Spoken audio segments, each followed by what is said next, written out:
All right, a colder looking weekly update than what has been usual lately, because even though it's summer, because I'm in Melbourne, it's kind of not summer because that's what Melbourne's like. Well, actually, yesterday was like summer. Friday was like summer, 34 degrees something Celsius. Today, 15, because this is what Melbourne does. And rainy and miserable and everything else. So let me begin by talking about what I've been doing this week, and then how I got sick, and then all the other things. So, where was I last week? I think I was on the Gold Coast. Anyway, I kind of lose track. Regardless, this week I know where I've been. This week that's just gone past. I went to the Microsoft Technology Centre on Monday. So Microsoft has this MTC, as they acronym the thing, in Sydney, where they've got a whole bunch of their cool tech stuff. I did a talk for a bunch of Microsoft customers on cyber things. So I spent a couple of hours with them on Monday morning doing that bit. Tuesday, I went to the Ping Identity conference. I think they actually call the conference Ping Identify. The company is Ping Identity. Does a whole bunch of identity things, and of course identity ties in pretty well with the things that I do around have I been pwned and data breaches and so on. So this was a case where I go along and I talk to everyone about the cybers. This was at Pier 1 in Sydney, which is kind of cool because it's just beneath the Harbour Bridge. And I had this sort of epic stage where there's windows behind me, and behind me is just like Harbour Bridge everywhere. So fortunately they closed the blinds for our talk, because I don't think anyone would have paid attention otherwise. But that was a great talk there in terms of, I mean, look, it's not that I'm self-ingratiating saying my talk was great, but I got a lot of good engagement from people. Now, interestingly, as a speaker, I can do the same talk in 10 different places and have 10 totally different experiences. And the Sydney one was really positive. There's just a lot of energy and engagement. And for me as a speaker, it makes a huge amount of difference when the people there are really enjoying themselves.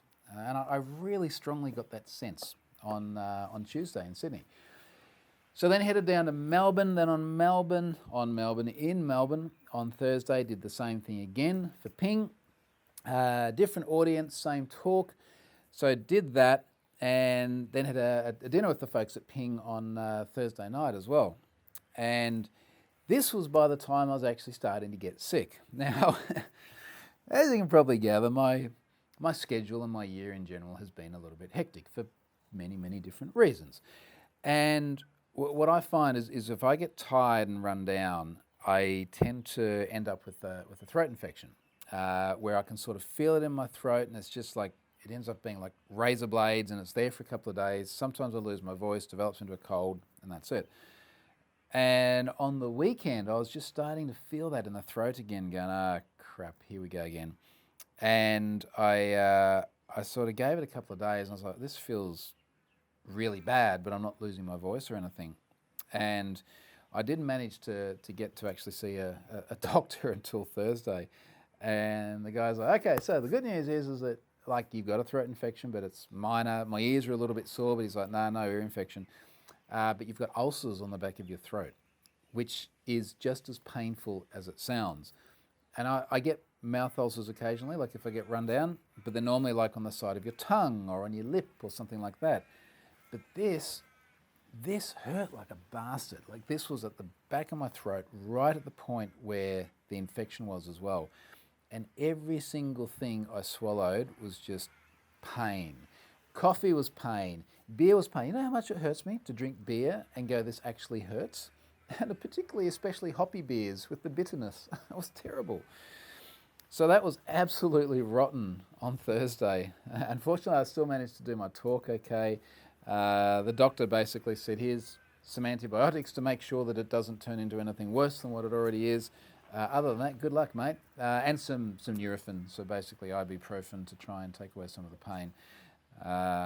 So that was pretty crap, really. That was really miserable. It's really miserable to be like chewing food, going, oh, this food's delicious. I'm really sad. I'm going to have to swallow it and it's going to hurt. So that fortunately has improved quite a bit. But yeah, I'm still not quite 100%. So I do need to try and get a little bit of rest and maybe not burn the candle at every single end at the same time. Good luck with that. Anyway, moving on. I still got my sense of humour at least. Moving on. Scott being the Scott Helm, is doing a Hack Yourself workshop, Hack Yourself First workshop, which of course is my workshop I've been doing for many years, and Scott does them in other parts of the world as well. He is doing one in Amsterdam on December 9 and 10. I'm going to link through to that. If you are anywhere in Europe and can get to Amsterdam quickly and easily, you can go and do Scott's workshop, which is kind of my workshop, but we do them together. So that's going to be good. And of course, Amsterdam's a super cool place to hang out as well. If you've not been to Amsterdam and you have access to it, go and do it because it's kind of amazing. So I'll link through to that. A couple of other things here as well that popped up this week. And one of them relates to a company called Zoho. Now, what's the right way to explain exactly what Zoho does? There's a funny story here, and it actually impacted one of my talks this week. So Zoho does online CRM software. Engage prospects and close more deals. Try Zoho's AI-powered CRM today. There you go. Now it's clear exactly what they do. Anyway, I have been using Zoho in a number of my talks for quite some time, and I use them to explain why password composition rules are screwy. And the context I use Zoho in, let's put it in chronology. I've been using them for a long time. I used them on Tuesday when I did that ping talk. The context is, when we look at this traditional sense of password strength, we used to say password composition rules are important. Let's require an uppercase, a lowercase, a number, a non-alphanumeric character, and then at least like 8 characters long.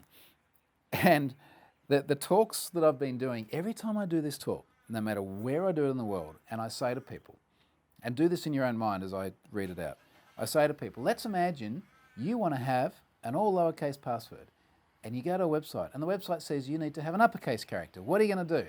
And everyone's like, you're going to uppercase the capital, or you're going to capitalize the first letter. It's like, right, exactly. Everyone all over the world, no matter what your culture is or your background or anything, everyone does that. And then I go, okay, you need a number. What do you do? Oh, I'm going to put a 1 at the end. Everyone everywhere. Non-alphanumeric character, what do you do? I'm going to put an exclamation mark at the end. This is why password composition rules of this form just simply don't work, because people just reproduce these fundamentally common patterns. And I'll look at the audience and I'll go, you guys all know this. What do you reckon the chances are the hackers have worked this out? It's like, oh yeah. So there's been guidance from the likes of NIST and the NCSC in recent years saying stop doing that because it doesn't actually do anything. It's security theatre. And to demonstrate how crazy this is, I have been using Zoho because a while back, must have been, I reckon about 18 months ago, they redid something on their auth system. They made an announcement that says a lot of deliberation went into these new password requirements, and the new auth system, here it is, go for it. And I show how you could go to Zoho and you could create a password with a capital P, an @ symbol, and a 0 instead of an O, and Zoho accepts it because it meets the composition requirements. Uppercase, lowercase, number, non-alphanumeric, 8 characters long, job done, everyone goes home happy. Except that that's obviously a terrible password. And then I go down and I show, all right, let's try this. Let's use a passphrase. And I go to one of these websites online that can generate a passphrase. It chooses 4 random dictionary words, all lowercase, spaces between them. And I go, let's try this on Zoho. And Zoho comes back and says, no, that's not a good password. And I'm like, this doesn't make any sense. And then the funny thing is, every now and then someone argues with me. They say, no, the passphrase isn't very good because it's dictionary words. And I'm like, you're not very good at maths, are you? How many dictionary words are there? Say it's a couple of 100,000. Now you've got 4 of them, and the position matters.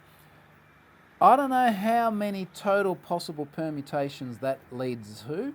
I just know that number has a lot of commas in it. It's ridiculous. Passphrases like that are fantastic. So I kept using Zoho as an example. And then we get to Thursday, and between feeling sorry for myself because of my throat and actually preparing for the talk that afternoon, I see a tweet from Zoho. And in fact, I'll read you what this tweet says. I'm going to link to it in the notes, but you will realize the significance of this in just a moment. Why isn't there an easy way of just clicking on URLs in OneNote? If only I knew someone from Microsoft. All right, so here's the tweet. We've added a new feather to our security hat. Breached password check. Here's how Zoho protects your account from unseen threats. Anyway, they're now using pwned passwords from Have I Been Pwned to block previously breached passwords, which means my example that I keep giving in all these talks is now dead because that no longer works. And I'm really, really happy for them that they've done this. And I'm really, really happy that I was able to do that talk on Thursday and go, so here's the talk I normally do. By the way, this is no longer true because Zoho is now using pwned passwords, which is super cool. I'm super happy with that. I just thought that was funny. I don't know if they've ever seen the talk either. If you're from Zoho and you've seen that talk and that was the reason why you did it, let me know. But I would be quite happy if you just came to this conclusion of your own free volition as well. So that's Zoho, that's passwords. Good outcome for those guys. Now, a couple of other things. I had someone actually email me and ask a question, and I said I'd do it in this week's update. And it was after last week's update where I was talking about the Zooville data breach. So this was the zoophilia and bestiality website. If those terms don't make sense, go back and watch last week's blog post or last week's update, and then I'm sorry that you had to watch that and actually learn those terms. However, he asked a question. He says, are you ever worried and concerned when you have to go to an unusual or unknown website to find contact information? You could unexpectedly go on one of those sites and come across material of a nature one should never have to see. Is there a boundary that you will never cross? Is there material/content boundary that if come across during your work that you will report to the police? Also, are you worried that the content you come across during your work might come back to haunt you? All right, so let's break it down. Are you ever worried or concerned when you go to an unusual website to find contact information? I'm not worried about, like if I was worried about sharing my IP address, I'd go there over Tor, I'd go there over a VPN. If I didn't want to be tracked, I'd go there incognito over a VPN or just use the Tor browser bundle. So I'm not worried about that bit. I'm not worried about drive-by attacks on a fully patched Windows Chrome instance, or particularly running a Tor browser which won't run active scripts and things like that anyway. So I'm not worried about that. Yes, you could unexpectedly go to one of those websites and come across material of a nature no one should ever have to see. That is kind of the nature of the internet. I mean, even not doing what I do, you have that risk. I'm sure you've all sort of clicked on something before and gone, shit, I wish I hadn't have seen that. Like I would have been better off not having seen that. So that's possible, but that really doesn't worry me that much. Is there a boundary that you will never cross? I mean, yeah, sure. There's plenty of boundaries. There's things that I mean, let's pick an easy example. One of my personal boundaries is I will never try someone else's credentials on a website. If there's a data breach and there's plain text email addresses and passwords, I will never try and authenticate to the account. I don't need to. There are other ways of verifying it. This is possibly now coming a cropper of things like Computer Fraud and Abuse Act. I don't want to have that problem. I don't need to have that problem. In terms of boundaries of content, honestly, no, I don't think there's a boundary I wouldn't cross, simply because if someone sent me a data breach of the most recalcitrant thing that you can imagine, I can't imagine me going, nah, I just don't want to deal with this. And I guess the reason why is because it needs to be dealt with. There are people in there who have had their personal information exposed, not necessarily because they're into whatever it is in that site. It might be because someone else signed them up. Even if it is people who were into that thing, there's going to be a bunch of them that went there with their work email. This is the sort of thing that people monitoring domains actually really want to know about. I mean, let's say it's the Zooville example. There were corporate domains that were subscribed to Have I Been Pwned domain monitoring. Those domain admins or whoever's responsible for the website and can verify control the domain now have emails. They need to know. I just can't think of a circumstance where I wouldn't want them to know unless, and this kind of leads to the next point about reporting to police, unless there was a legal request not to highlight the website or not to load the website. Now, in terms of if there's things I'd report to the police, yes, absolutely. Things that are illegal, clearly illegal. And part of the discussion last week was that the very weird, and trust me, it's weird for me, just as it's weird for you, the very weird thing about the whole sort of zoophilia and bestiality thing is that it is legal in a bunch of places. Now, I don't even know where the service was running. I don't know where the people signing up to the service were from, but it is legal in a bunch of places. You can imagine other things that are outright illegal no matter where you are. And if ever I came across that sort of stuff, then there's a whole bunch of people in government and law enforcement that I would ping very, very quickly. And I think like let's be direct about it. If it was like child exploitation material, yep, absolutely, bang, straight to law enforcement, and I would not be proceeding with loading that data unless they were confident that that was the right thing to do.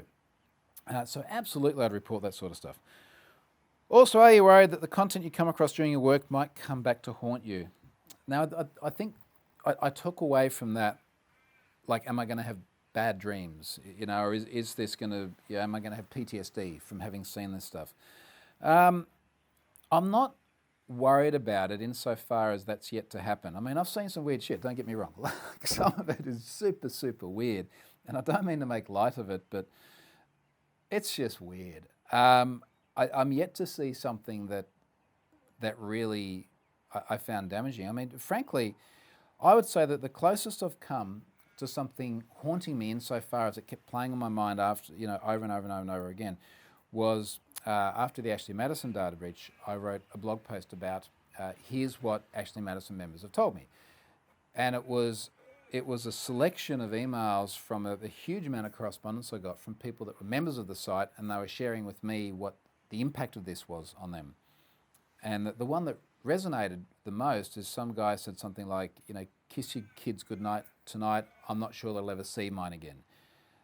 Yeah, that to me, and maybe because it's something I could relate to having kids, that hit much closer to home to me than some of the stuff I saw on that Zooville website the other day. I just go, well, that's just weird shit, and I can lock that away and sort of file it. But things that I can relate to more personally, yeah, that you know, I still think about that, but I don't think haunting is the right word. So look, it's the internet. We know there's a bunch of weird stuff out there. The nature of what I do means I'm going to get exposed to a bunch of it. I try and do the best I can under the circumstances, make judgment calls on it, and try not to. I do feel that for the most part, there's a little box in my mind. I put it in the box, I deal with it, it's done, chuck the box away. It just doesn't worry me that much. And hopefully I won't yet see stuff that will change my view on that. So that's that one. Now another one, and this occupied a bunch of my Twitter this week, Adobe.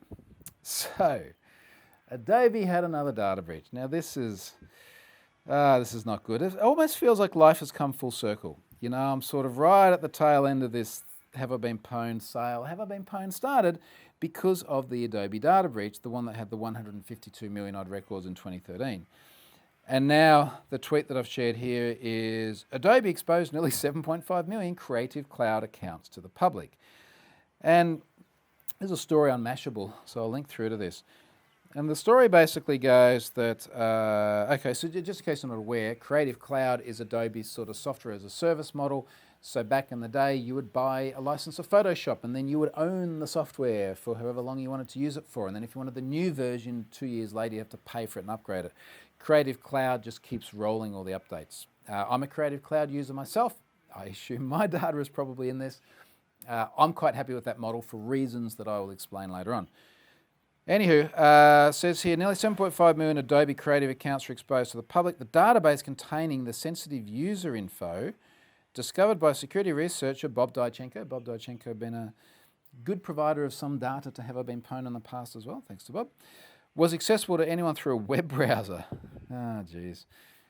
Exposed data for nearly 7.5 million accounts include email address, the Adobe products I was subscribed to, account creation date, subscription and payment status, local time zone, member ID, time of last login, and whether they are an Adobe employee. I wouldn't call this sensitive. There is actually a strict definition for sensitive PII, and it usually comes back to things like religion, race, sexuality, not date of birth. Date of birth, to the best of my knowledge, is not classified as sensitive in any jurisdictions. So anyway, that's not great. Adobe's made a statement here. At Adobe, we believe transparency with our customers is important. As such, we wanted to share a security update. Anyway, they found there was a prototype environment which exposed the data. Is this testing? It's not testing in prod, but it's testing with prod data? Like, how often does that happen? Ah, boy. The environment contained Creative Cloud customer information, including email addresses, but did not include any passwords or financial information. The issue was not connected to or did not affect the operation of any Adobe core products or services. So Creative Cloud is not an Adobe product or service? Anyway, this is not the reason I'm raising it here, because for the most part, this is just another day in data breach land. The reason I'm raising it here is there are some trends in the responses to my tweet which I don't agree with, some sentiments. There are multiple sentiments that I don't agree with, and I actually sort of just kept a little note of them as they popped up, and I saw them echoed by people. One of them was people shouldn't use the cloud. People blaming cloud for this. It's not cloud's fault. Like, we had data breaches before cloud. Someone left data publicly facing and didn't put a password on it, is what it sounds like to me. Either that or it's a database backup that they put somewhere, same deal, data publicly facing without a password. We can't blame cloud for this. Look, cloud does allow you to screw stuff up very, very fast. That's one less redeeming attribute of cloud. But we can't blame cloud for people not putting a password on a service. I mean, would you feel better if it wasn't Adobe Creative Cloud, but it was just like Adobe Creative Services and it just ran on Adobe's own servers somewhere? And maybe it is actually Adobe's own services. I don't know. Maybe it's not AWS or something like that. So just blaming cloud just seems weird. Another point here, a bunch of people were saying, because of this, you should use other products. You shouldn't use Photoshop and Illustrator and Premiere and all this sort of stuff. You should use other products, as if somehow that will fix data breaches. Now, I think they're partly saying it because A, they had a data breach, B, this actually a second data breach. So I think it's the two things combined. The problem is that sentiment implies that because of the prevalence of these incidents, or because of the fact there has been an incident, because I certainly see people say this after just one stuff up by an organisation as well, they're implying that because this has happened before, there is a higher likelihood of it happening again, and you should go to another provider who possibly hasn't had an incident. I assume not had an incident, otherwise it would be a bit contradictory, wouldn't it? I would actually argue the contrary, play devil's advocate. Adobe has got massive egg on their face over this. Like, these guys are honestly getting an absolute bollocking over this, as they rightfully should. The chances of them doing a better job of their security after this are much higher than a competitor who hasn't had to go through this process doing a better job. Now, maybe you want to just beat them because they've stuffed up, and I understand that, but that is a different thing to implying that you somehow have a greater risk due to the fact that they had this breach. I don't see any correlation there whatsoever. I understand the sentiment, but if you put the emotion down a second, step back from the keyboard and look at it objectively, I don't see any greater risk by continuing to use Adobe Creative Cloud. I haven't even considered cancelling my subscription because I like Photoshop and Illustrator and all the rest of it, and I know it well. And for all the people out there saying, you know, what you should do now is get rid of them and go and use another product, I don't want to go through the learning curve. What actually competes with Photoshop these days? I mean, properly? Not much. Maybe something else which you'll then have to learn. So no, that just doesn't make any sense. People were also saying that this is why you should pirate software. Yes. You're basically saying, pirate software so I don't have to leave personal information on another service. Well, there is the whole, possibly copying a massive fine for doing it. That is not a particularly enjoyable prospect for me. I appreciate that many people do because they're constrained by money or resources, or just philosophically think all software should be free, whatever, but that is the risk you take when you do that. I know it's a little bit different when it is a subscription service, but if it's another product and you're purchasing it and you've got to leave some details, use a spam account or something like that. Don't leave anything sensitive of personal nature. There are ways around this stuff. And actually on that point, a lot of people were blaming the fact that Creative Cloud is a software as a service model now for the reason this happened.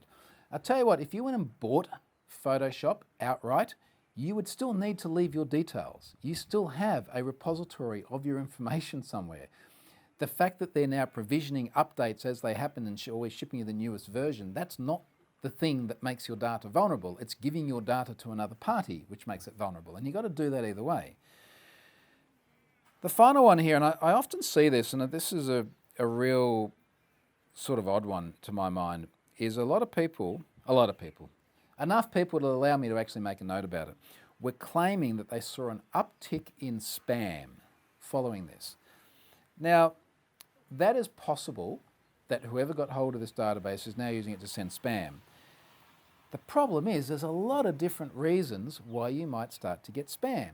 including all the data breaches that you're already in and that I'm already in that we don't know about yet.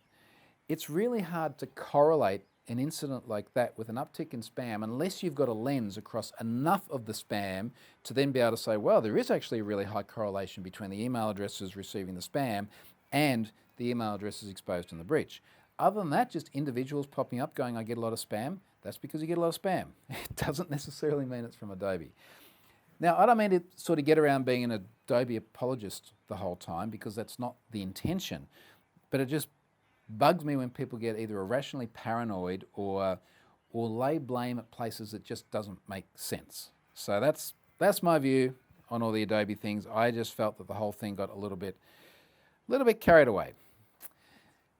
Anyway, so this week's sponsor, now that I got through all that, this week's sponsor is Varonis. So Varonis has a free video course, 7 hidden Office 365 settings you can only unlock with PowerShell. As I mentioned before, I've done a bunch of courses for Varonis in the past as well, which they've made for free. This one's free as well. Go and check them out. They do great work, and I really appreciate them not just supporting me, but supporting everyone else by making content free for everyone else. So if nothing else, go and check them out and give them a big thank you just for that, because they do have a bunch of really, really cool content out there. That's it for this week. Next week, I'm going to come to you from somewhere all new, but I will disclose that when I get to that point next week. In the meantime, thank you very much for watching. I am pushing this out a day late because, frankly, I felt absolutely rotten yesterday because of my throat. I will try and get this edited, published, and up by the end of my day on Saturday. I'll catch you from somewhere else next week, hopefully warmer next week.